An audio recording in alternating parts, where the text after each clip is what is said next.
Ayan na mga lods. Dahil medyo malamig ang panahon ngayon mga lods, magluto muna tayo ng sinabawang tilapia mga lods na may repolyo. At ayan mga lods, oh, napakasarap. Ang sarap humigop ng sabaw ngayon mga lods.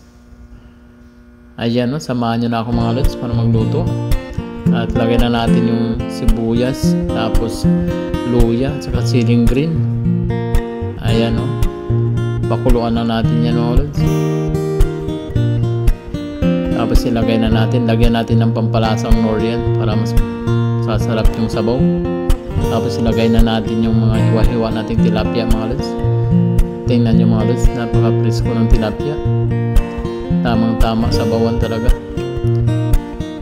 At ayun, lagyan na natin ng asin yan mga lods para maumpisahan na ng lasa. Tapos lagyan na rin natin ng pamintang buo para lalong aanghang yung sabaw. At ayan mga lods, kulo-kulo na. Ayan, lagyan pa natin ng ulit na panlasa yan, yung bitchin.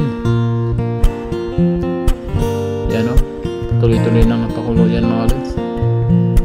Tapos timplahan mo na lasahan mo na kung masarap yung lasa. Tapos ilagay na natin yan yung mga repolyo natin yan mga lods, pang finishing ba. Ayan, ilagay na natin lahat yan. Tapos pakuluan na lang natin yan kahit mga 2 to 3 minutes.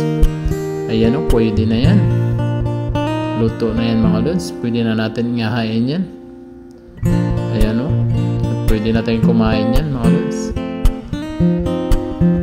Ayan, napakasarap naman talaga. Ang sarap humigop ng sabaw. Ayan, thank you for watching mga lods. Thank you for watching.